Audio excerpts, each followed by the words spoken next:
Dernier quart de finale retour de Ligue des Champions ce soir. Premier pari remboursé si perdant grâce à mon lien en description. Conditions pour jouer en bas de l'écran.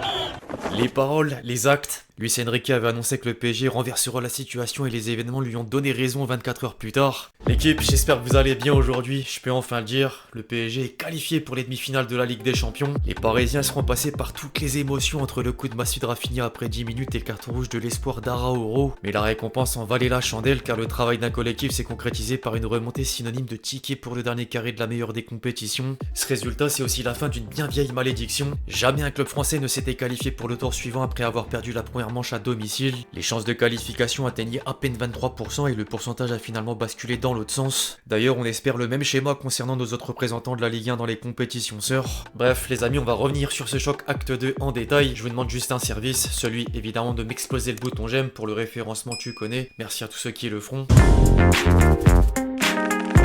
Sans surprise, le sentiment est contraire à celui de la semaine dernière au sein de la presse du jour. Battu au match aller et mené dès le début de la rencontre, le PSG a renversé un Barça réduit à 10 après une demi-heure de jeu. L'équipe placarde un cliché de la communion des joueurs avec leurs supporters avant d'écrire que les porteurs de flammes rejoignent Dortmund en demi-finale de Ligue des Champions. Le mot remontada est né d'une triste manière en 2017 et le voilà de retour cette fois en français sur la une du Parisien qui met à l'honneur Mbappé dans un encart. La star tricolore prend d'ailleurs la tête d'affiche d'une façon similaire en dehors du pays à l'image de l'Angleterre avec ce gros plan du Télégraphe ou encore en Italie dans les colonnes de la Gazzetta dello Sport qui parlent de revirement. Les médias portugais choisissent d'une autre part d'encenser la prestation de leur prodige en la personne de Vitinha, mais le Kicks réapparaît du côté de l'Espagne chez les quotidiens madrilènes. En parallèle, le réveil est forcément douloureux chez les confrères catalans. Sport fait dans le jeu de mots et titre que le Barça est expulsé d'Europe par-dessus l'image du carton rouge d'Araouro, qui figure également sur la couverture de Mundo Deportivo. Ce fait de jeu a vraiment changé l'issue du match.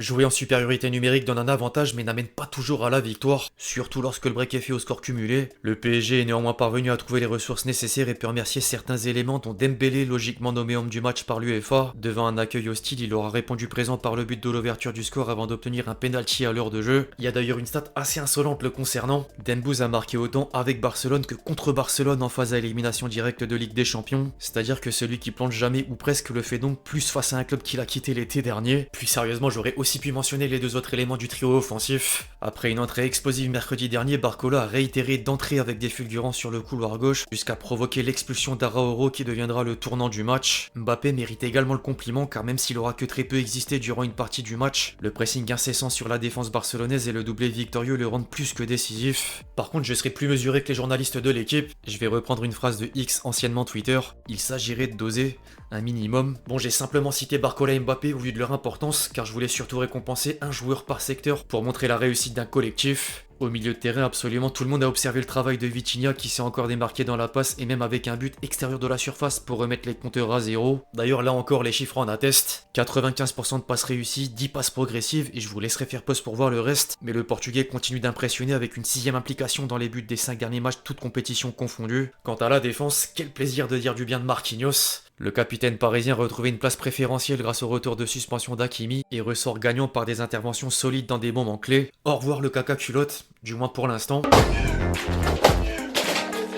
Bon, désormais les amis, je ferai pas dans l'originalité pour les flops 100% barcelonais. Le numéro 1 n'est autre qu'Araouro, auteur d'une faute plus que préjudiciable pour le Barça qui avait fait le plus dur avec 2 buts d'avance au score cumulé. Le statut de maillon faible s'est ensuite reporté sur Cancelo. Le Portugais avait bien commencé dans le duel face à Dembélé avant de concéder un penalty évitable qui permettra au PSG de filer vers la qualification. Enfin derrière, je tiens aussi à taper sur Xavi. Le Barça s'est sabordé à cause d'Araouro, certes, mais l'entraîneur espagnol n'a pas le droit de transmettre de la nervosité à ses joueurs, ni de perdre le contrôle des émotions au point de subir une expulsion. Le pétage de plomb lui aura plus causé de tort qu'autre chose. En parlant du pétage de plomb de Xavi, il n'en démordait pas en conférence de presse. On a la rage, l'action décide de la double confrontation. C'est trop un carton sur cette action, c'est pas bon pour le foot, ça devient un autre match. On aurait pu égaliser, on avait le 2-0 aussi, mais à 10 c'est très compliqué. Le travail de toute une saison se termine ici à cause d'une décision arbitrale. J'ai dit à l'arbitre que c'était un désastre, on doit le dire, on ne peut pas se taire. S'en prendre à l'arbitre, franchement je trouve ça petit car vraiment il y avait faute. D'ailleurs Gundogan préfère s'en prendre à quelqu'un d'autre. Je suis déçu, très déçu, c'était entre nos mains et nous l'avons donné au PSG. nous le leur avons donné de la manière la plus simple. Dans ces moments cruciaux, il faut être bien sûr quand on intervient, quand on va chercher le ballon. Je sais pas s'il touche le ballon ou pas, mais je préfère encaisser un but ou même accorder un 1 contre 1. Je préfère donner au gardien la possibilité de l'arrêter. Bon, évidemment que dans tout ça, il y a de la déception, mais il va falloir s'en relever. Chose que Yamal tenait à dire sur les réseaux sociaux et notamment Insta. Le football donne toujours une revanche, nous reviendrons. A l'inverse et sans surprise du côté des Parisiens, la joie domine, à commencer par Luis Enrique. Jouer contre le Barça, c'était émotionnellement difficile. Je suis très heureux. Mon équipe a joué d'une manière exceptionnelle. Nous ne méritions pas de prendre un but. Nous avons pressé. Les attaquants ont fait un travail exceptionnel. L'expulsion a joué un rôle important, mais le résultat est juste. On aurait préféré aller en Espagne, mais on ira à Dortmund, dont on connaît bien le niveau. Au passage, il avait affirmé avoir plus l'ADN du Barça que Xavi. Une stat le confirme. Pour la première fois depuis qu'Opta analyse la compétition, le Barça a perdu la bataille de la possession. Possession ADN du Barça, t'as capté. Bon, par contre, Pucho ne voulait pas faire de différence entre les deux remontadas. La première en 2017 et celle d'hier. Je vais pas choisir entre les deux. Lorsqu'on fait partie du foot professionnel, la volonté, c'est de voir que tu rends des personnes heureuses par ton travail. C'est ce que je dis à mes joueurs. Vous pouvez donner le sourire aux gens. La première remontada n'a servi à rien puisque nous avons été éliminés au tour suivant. J'espère que celle-ci servira à remporter quelque chose pour le club. L'entraîneur parisien était également élogieux avec un homme. Vous devrez revoir le pressing effectué par Kylian. C'est la pression qu'il a exercée avec Ousmane et Bradley qui a fait qu'on a pressé à 5. Quand Mbappé est leader par l'exemple, l'équipe est beaucoup plus forte. Chapeau, c'était ce que nous voulions tous. C'est la preuve qu'il peut montrer l'exemple, et quand il le fait, nous sommes largement meilleurs. En parlant du kicks, le passage en zone mixte vaut le détour. Je suis très fier d'être ici depuis le premier jour. C'est pas parce qu'il y a des bons et des mauvais moments que ma fierté prend un coup. J'ai la fierté de jouer pour ce club, de représenter le club de la capitale, de mon pays. C'est quelque chose de spécial, surtout que j'ai grandi ici. Vivre ces soirées en tant que Parisien, c'est grand. Mais voilà, on a passé une étape de plus et il faut rester tranquille. J'ai déjà dit que même si on avait perdu, je suis toujours fier d'être Parisien. Je rêve de la Ligue des Champions avec Paris. On va essayer d'aller à Wembley. On a fait un grand match en tant qu'équipe. C'est un grand jour pour le club. Félicitations à tous. N'en déplaise à ses détracteurs et notamment Neymar. Oui, Neymar. Juste avant la rencontre, le Brésilien a répondu à un post bienveillant envers la star tricolore et je vous laisserai faire la traduction. Certains sont donc ingrats et d'autres n'oublient pas d'où ils viennent comme Verratti, heureux de la qualification parisienne sous le poste de Dembélé. La transition est toute faite avec Dembouz sur l'accueil que lui ont réservé les supporters barcelonais. Je l'ai très bien vécu car j'ai déjà vécu en 2021 de me faire siffler ici à Barcelone. Ça n'affecte pas mon jeu, les sifflets ne changent rien, je suis resté concentré, j'ai tout donné et je suis content de ma performance aujourd'hui. Tout le monde y a cru, on n'a pas baissé les bras. J'ai vu que Dortmund s'était qualifié, une autre équipe où j'ai joué, on croise les doigts pour aller à Wembley. Voilà comment répondre de manière parfaite aux idiots. Je fais évidemment référence à ces images qui ont circulé sur les réseaux sociaux, le billet, le cochon, le singe, et certains sont même allés jusqu'à brûler un maillot floqué Dembélé.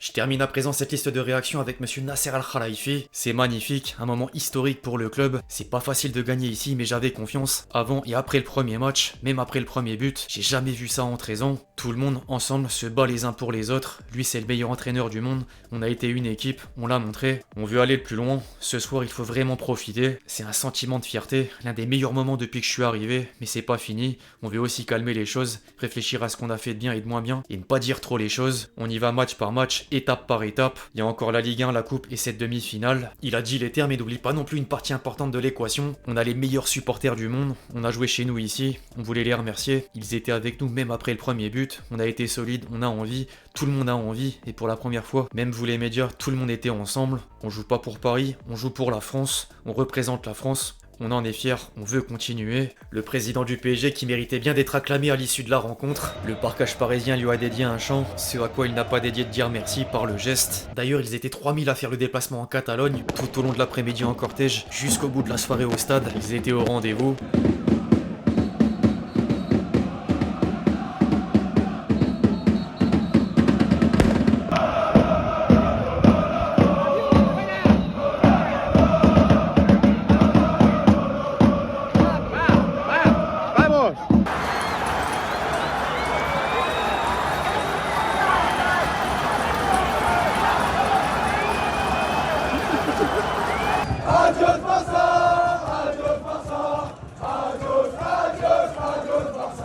Un petit groupe de supporters parisiens a même attendu jusqu'au bout de la nuit pour attendre le retour des joueurs, de quoi faire la fête une dernière fois. Au passage, on aperçoit Marquinhos, dernière séquence avec la femme du capitaine que beaucoup de supporters parisiens rêveraient d'avoir. Paris, tous ensemble on sautera, cet amour que n'importe quoi, qui ne cessera jamais, tout. Masterclass, non? Bon, avant de clôturer la vidéo, les amis, vous connaissez la recette. Petit détour sur X, anciennement Twitter. Le chambrage était au rendez-vous, mais j'ai envie de dire en réponse à ce que le Barça avait osé faire la semaine dernière. Il est 5h, Paris s'éveille. La fameuse montgolfière sempre Barça aux côtés de la Tour Eiffel dans l'eau. Une autre réponse du compte X en anglais de la Ligue 1. La Joconde avait le maillot barcelonais. Mbappé se met maintenant à la hauteur de la Sagrada Familia. C'est donc ça une remontada quand on est du bon côté. Les émotions des supporters parisiens. Daniel Riolo dans l'after, en mode croisons-les de Guillaume Tessé. Les locks de Barcola sur le crâne du consultant. Vitinha cette saison. Réel, vrai sniper. Alerte info, le cuisinier du Barça est à son tour exclu. Parfaitement placé après les cartons rouges d'Arauro, Xavi et même son entraîneur adjoint. Cancelo va pas laisser Arauro s'emparer du titre d'abruti aussi facilement. Il va se passer quelque chose de pire. Les amis, regardez l'heure à laquelle le tweet a été posté. Visionnaire. Ils vont prendre Dortmund en plus en demi, PTDR. Pourquoi pas Las Palmas aussi tant qu'on y est. Les supporters marseillais de sortie. Forcément déçus. 4-1. Ah ah ah ah ah. Le retweet et un post de Dembélé en 2014. Et enfin, un dernier pour la route. Le même dans un out of context football. Le sourire. Barça ou pas, m'en bats les couilles. Enfin bref, voilà l'équipe, c'est à peu près tout ce qu'il y avait à dire sur ce Barça PSG qui marque la qualification parisienne pour le dernier carré de la Ligue des Champions.